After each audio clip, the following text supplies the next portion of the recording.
de novo, você não pode entrar no reino de Deus. E se você não nascer da água e do Espírito, você não pode entrar no reino de Deus. Ele usa dois verbos diferentes. Um é ver o reino, o outro é entrar. O novo nascimento em Cristo Jesus, o anotem, aquele milagre que não tem nada a ver com nada com o que eu produzo, e por mais que esses caras ficam falando que você tem que fazer uma coisa para nascer de novo, é impossível você nascer de novo para você mesmo. O que eu tenho que fazer é me santificar, aí sim. Agora, nascer de novo, isso é uma obra do Espírito em mim, é um milagre chamado anotem. Anotem que não tem nada a ver com a minha capacidade humana de produzir. Para eu estar aqui, há 56 anos atrás, meu pai e minha mãe, espermatozoide e óvulo, eu apenas nasci. Agora, se eu vou ter uma vida santificada ou uma vida de pecado, aí eu vou ter que cuidar. Vocês estão entendendo isso? Amém. Isso, o novo nascimento é uma obra do alto em mim. Eu tenho que falar assim, gera em mim uma nova vida. Gera a sua vida em mim. Isso eu não tenho. Isso é novo nascimento. Com isso me dá a oportunidade de ver o reino. Que agora meus olhos estão abertos.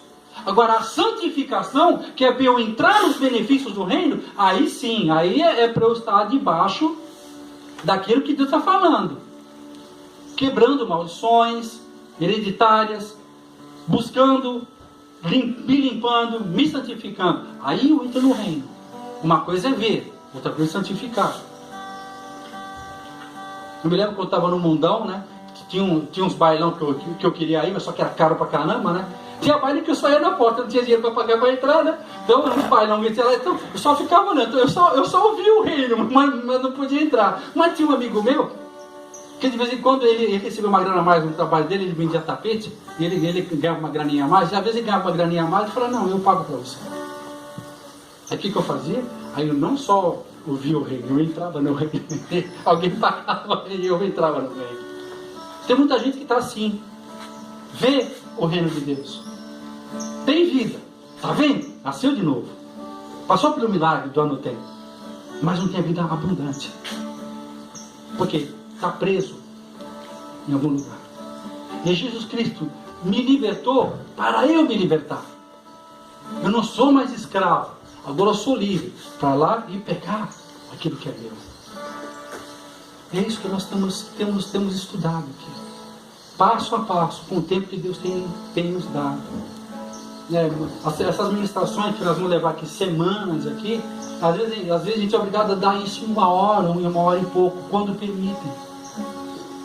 Então aqui a gente tem esse privilégio de estar cavucando bem a fundo esses assuntos, e principalmente com o ambiente de aula que dá para vocês perguntarem. Então isso é um privilégio que a gente tem. Tá? 2 Coríntios, alguém quer comentar alguma coisa sobre esse momento? Nós tivemos um momento aí uns 40 minutos, foi algo incrível, o céu desceu e o fogo comeu. Alguém quer comentar alguma coisa? Eu quero comentar uma coisa rapidinha. Ó, do jeito que você está aí, não tem, pode nem de microfone. Então, uma vez foi tão grande que apagou aqui, e aí eu tive que começar agora de novo, porque eu não vi que apagou, né? Eu tava em... A primeira foi só... A primeira eu não sei até onde foi. Eu não sei até onde foi. O chu foi, mas eu não sei até onde. Aí depois que eu voltei pra terra, aí eu vi que... Então, saiba disso. Glória a Deus. Caramba, bom, isso é bom. Papai. 2 Coríntios 10.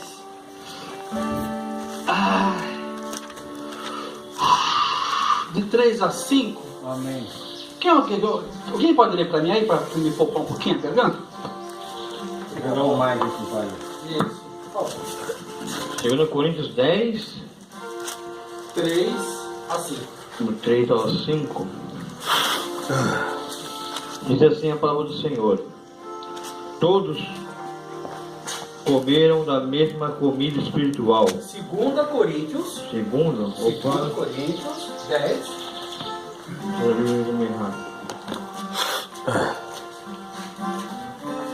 Agora sim, 2 Coríntios 2 Coríntios 10, Versículo 3 ao 5. Por favor. É claro que somos humanos, mas não lutamos por motivos humanos. As armas que usamos na nossa luta não são do mundo. São armas poderosas de Deus, capazes de destruir fortalezas. E assim destruímos ideias falsas. E também todo orgulho humano que não deixa que as pessoas conheçam a Deus. Amém. Dominadores todo pensamento humano e fazemos com que ele obedeça a Cristo. Isso. Alguém tem alguma outra tradução que gostaria de compartilhar? Quer pegar lá rapidinho lá? É bom que a gente tenha.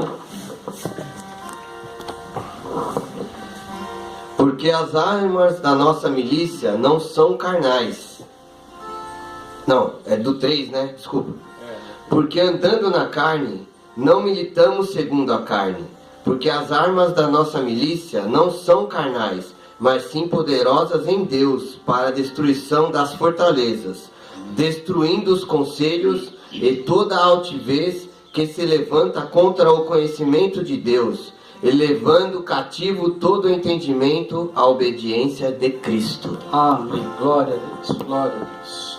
Então, Jesus nos libertou da prisão do pecado para que nós destruíssemos fortalezas. Jesus nos liberta de prisões, mas nós mesmos destruímos fortalezas. Porque as armas da nossa milícia não são carnais, mas poderosas em Deus para destruição de fortalezas. Então quem destrói fortalezas? Nós. Ok?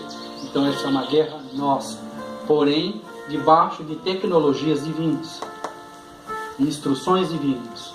Na aula passada nós perguntamos, e vou perguntar novamente, qual a diferença de uma fortaleza e de uma prisão?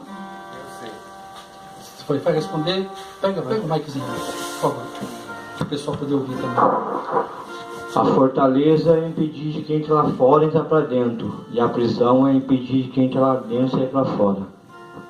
A fortaleza, ela serve para impedir de quem entra lá fora invadir para dentro. Boa. E a prisão é impedir de quem está dentro sair para fora. Isso. Alguém concorda?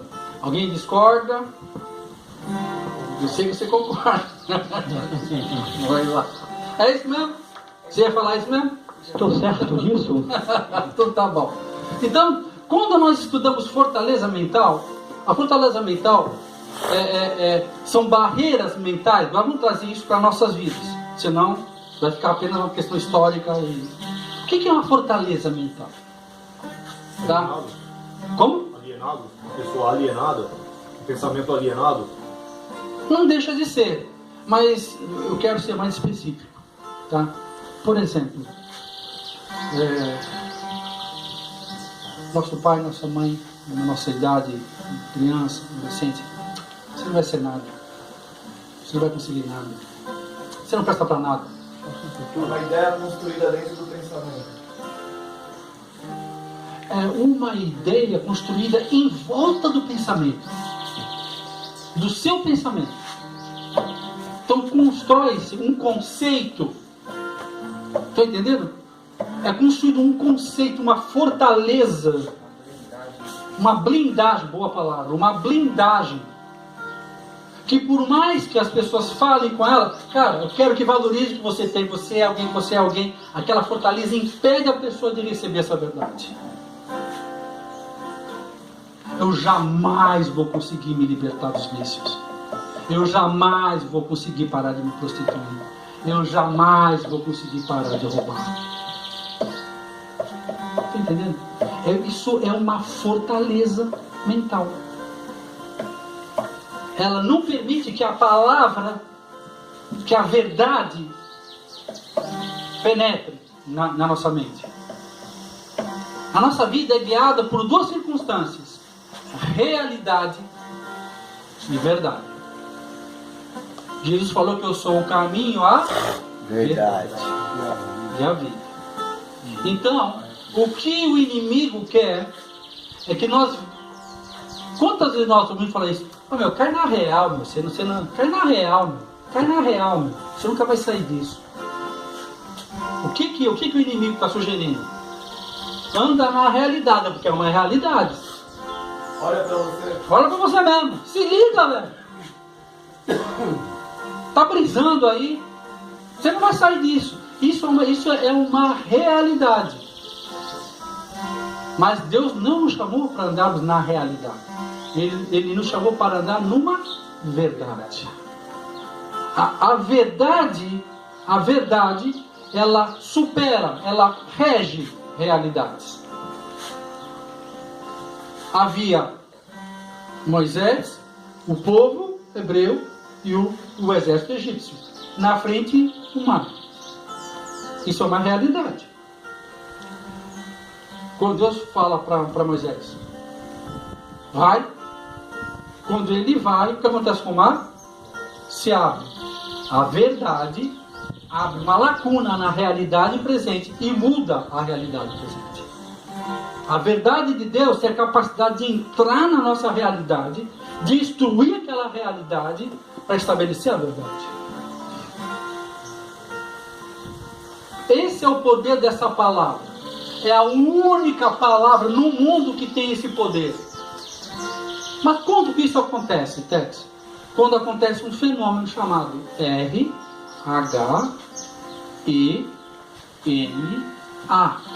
rema. O que é um rema? É quando a palavra, quando um versículo dessa palavra é revelado. O que é? O Logos é de Gênesis e Apocalipse.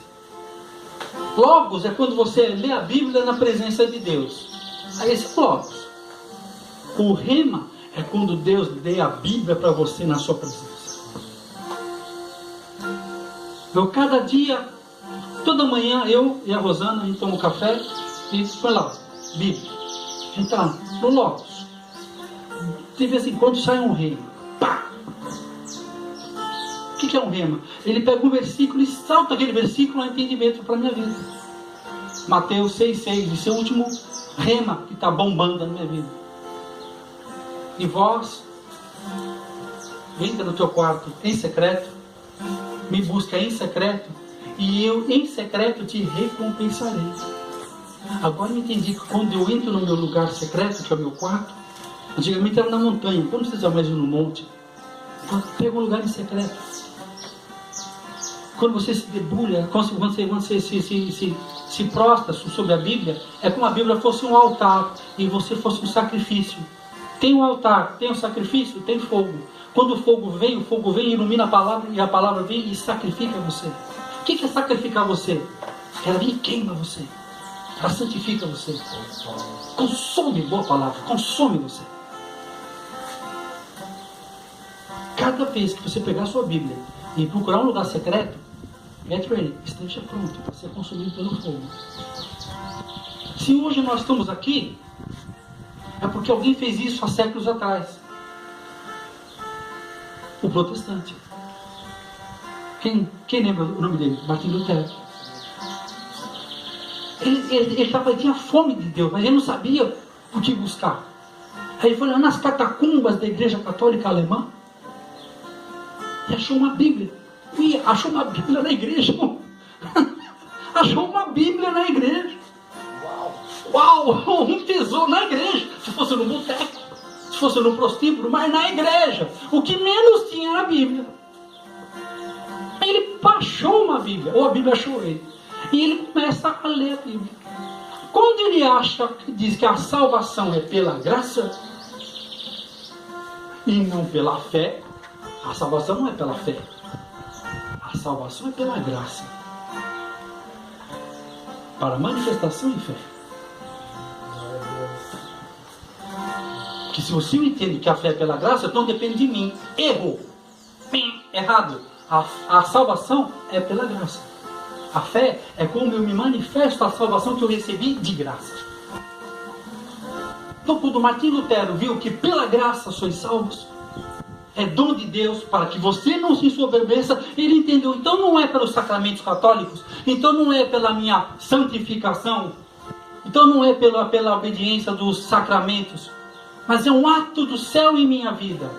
Ele protestou contra o erro da igreja, porque a palavra se tornou RH e NA, um rema. E por causa disso, ele começou a propagar o evangelho da salvação pela graça e viver pela fé. O justo viverá pela fé, mas será salvo pela graça. É um dom de Deus. Não tem nada a ver comigo. Eu só recebo. Eu só creio que isso é para mim. Abra minha boca, se com a tua boca confessar a Jesus como Senhor e teu coração creres, Romanos 10, 9 e 10. Aí ele vem e gera em mim uma nova criatura. Aí eu nasço de novo. Obra da graça dele. Aí eu vivo pela fé, na graça que eu recebi. O que aconteceu? Ele varreu a Europa, a Alemanha, com a reforma protestante, que da onde é a nossa origem. Nós somos a consequência de alguém que não se conformou. Pá! A fortaleza mental dele foi destruída por uma verdade bíblica, por um versículo, num homem, transformou o mundo inteiro. A verdade mudou a realidade. A verdade mudou a realidade, não só dele, mas de quantas pessoas, cara? Quantas pessoas? Centenas de pessoas estão esperando você.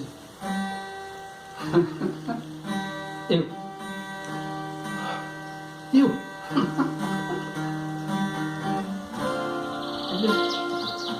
Estão esperando. Porque tudo que é no reino de Deus é façamos nós. Tudo no reino de Deus é plural. Nada no singular no reino de Deus. Tanto é que a gente, qual é a gente que a gente usa? É nós, mano. Aliás, duas gente que a gente mais usa. É nós, mano, e tamo junto. Tamo junto. E quem falou isso primeiro? Foi Deus lá em Gênesis. Façamos o homem a nossa imagem e semelhança. Façamos nós, tamo junto. É nós, mano, é nós. É pronto. Não tem nada, essa é gíria dessa molecada, não é Deus, é nós. O primeiro nome que é usado para Deus no Velho Testamento é Elohim. Elohim significa a pluralidade de uma mesma substância. Depois eu falo. Então tá. Então tá bom. Então, quando a gente consegue viver e conviver com essas coisas, então a gente vai entender que ou nós estamos em prisão, ou nós estamos em fortalezas. Tá? Então, o assunto de hoje, eu acho que a gente vai conseguir falar, é fortalezas mentais. Destruindo fortalezas mentais. Tá?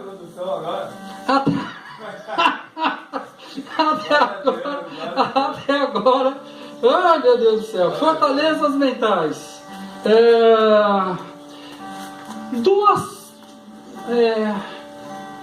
Dois tipos de fortaleza. Existem muitos tipos de fortaleza, mas tem dois tipos de fortaleza que nós queremos comentar aqui um pouquinho aqui. A primeira fortaleza que eu quero comentar com vocês é a fortaleza da religiosidade, tá?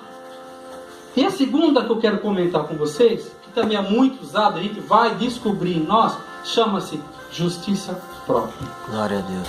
Tá?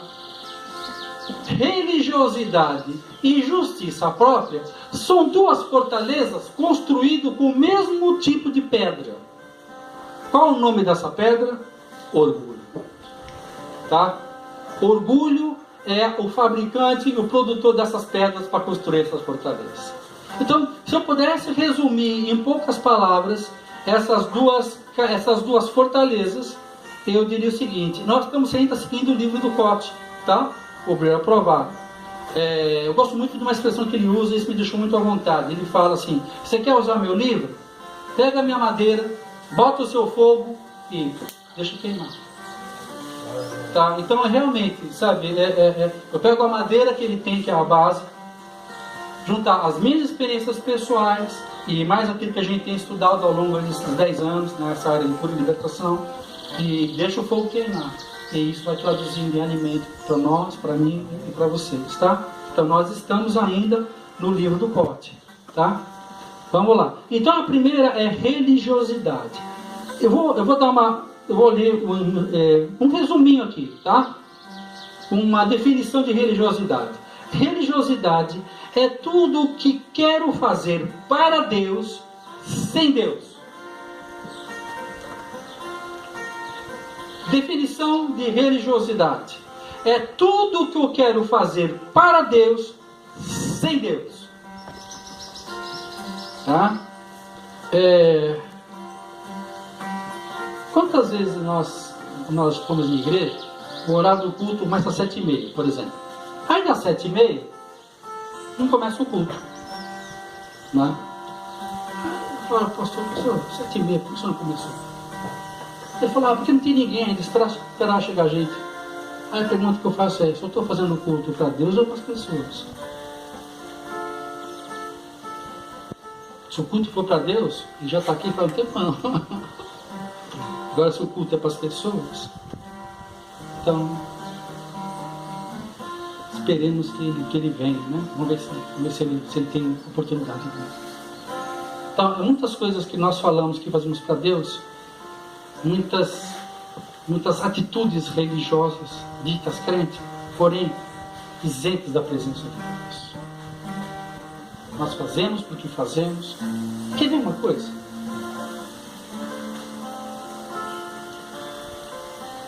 Qualquer igreja. Vamos ficar de pé.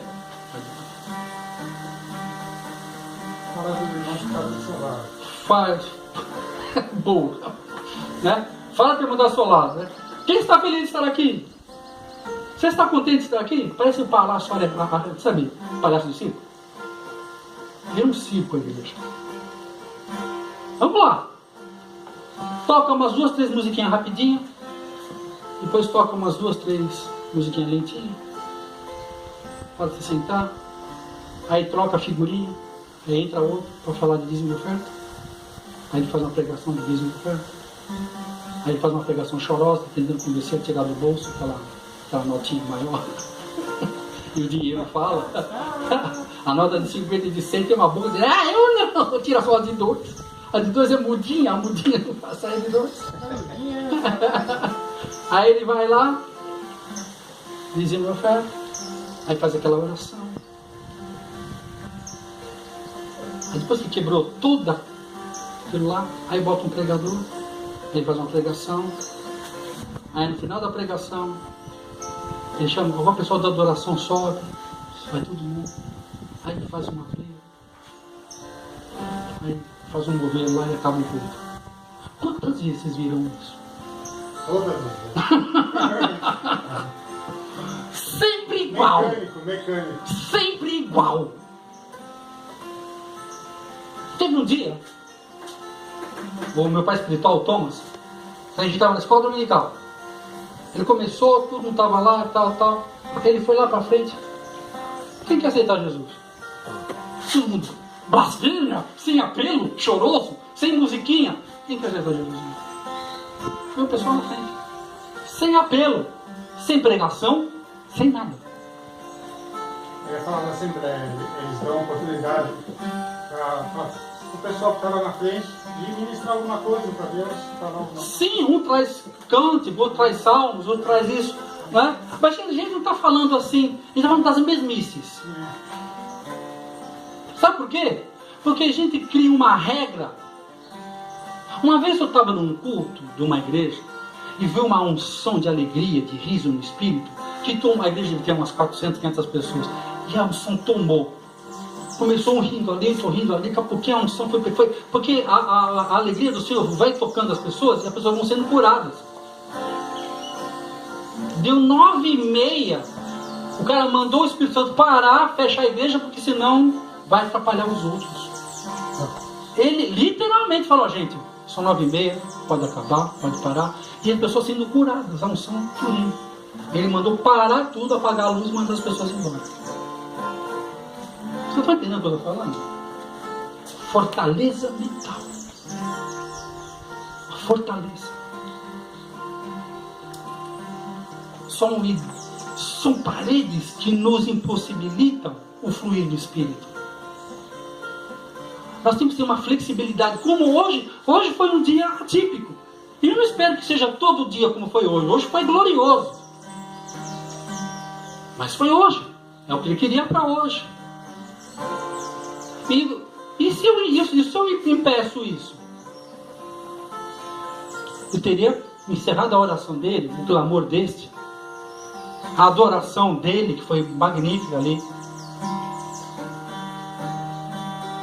Por quê? Porque a gente tem que ter a sensibilidade no espírito. Eu tenho uma palavra para ser ministrada? Tenho, mas eu tenho, o espírito é a verdade. Aleluia. É ele que vai mexer na minha vida, ele que vai transformar a vida de vocês, é ele que vai produzir em nós o fruto de arrependimento que nós precisamos. Tá? Então nós temos que ficar livres de estruturas religiosas. Sabia que a gente não fica religioso, a gente nasce religioso, sabia? A religiosidade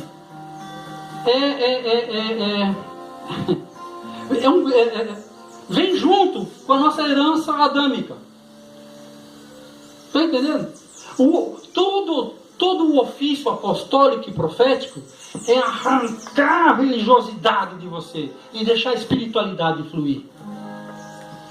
O maior impedimento ao fluir do Espírito, a espiritualidade na sua vida, é uma fortaleza mental que traduz você numa religiosidade. A unção do Espírito Santo, o batismo do Espírito Santo, com a evidência de falar em línguas, não vem a você porque você é bom. Você ora em línguas porque você é mau. Você não ora em línguas porque você é forte. Você ora em línguas porque você é fraco. O batismo do Espírito Santo vem para quem é fraco, não para quem é forte. Para quem é forte não precisa. Eu oro em línguas porque eu preciso muito, porque senão eu peco. Ai de mim, ai de mim, ai de mim. A Rô já percebeu. Quando eu estou muito atarefado, eu passo uns 2 dias que eu não faço a minha oração, ela fala, sobe e vai orar. Eu começo a ficar pilhado, começo a ficar nervoso, começo a ficar... Eu falo, vai que você está na noia. Vai, sobe. Vai chapar, né? Aí eu volto bonzinho, né? Se mora lá em cima, que minha casa é em cima, aí eu volto, oi, por que ela vai? Eu chapou o corpo, já está tudo bem, né? Aí eu volto, chapadão, aí fico bem. Chapou, fala chapou, né? Ela fala chapei, né? Agora assim. Gol do Espírito Santo. Tornei-me um web. Quer um conselho?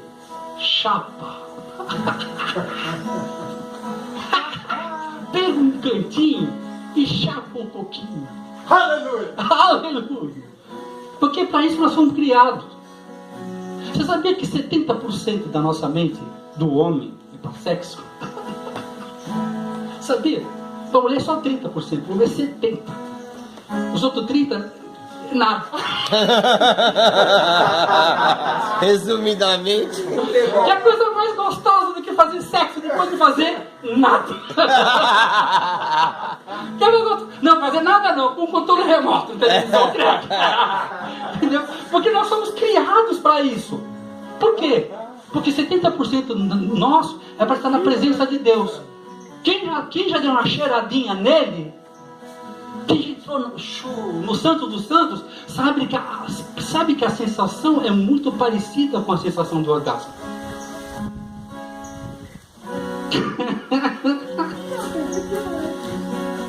Hoje que eu falei com uns virgens aqui hoje. Tem uns virgens no espírito. É assim. Que não é pecado, e não engravida. Minto. Ele engravida você com sonhos de Deus.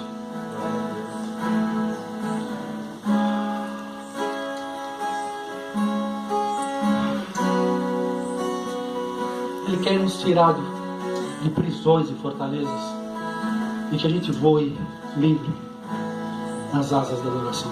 Glória a Deus. Nas asas do Espírito. Livres da religiosidade. Livres do império da religiosidade. Pior do que ser incrédulo é ser um crente sem destino, que faz o que faz porque o pai faz, porque a igreja manda fazer, e você não tem visão de nothing. Por que você está fazendo o que você está fazendo? Eu não sei. Tem pessoas que fazem o que fazem e não sabem o que fazem.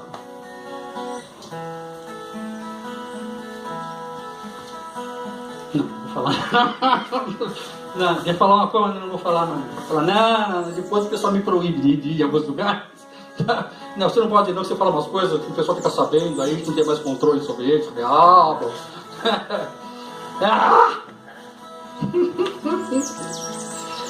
Destruindo fortalezas mentais. A segunda é a justiça própria.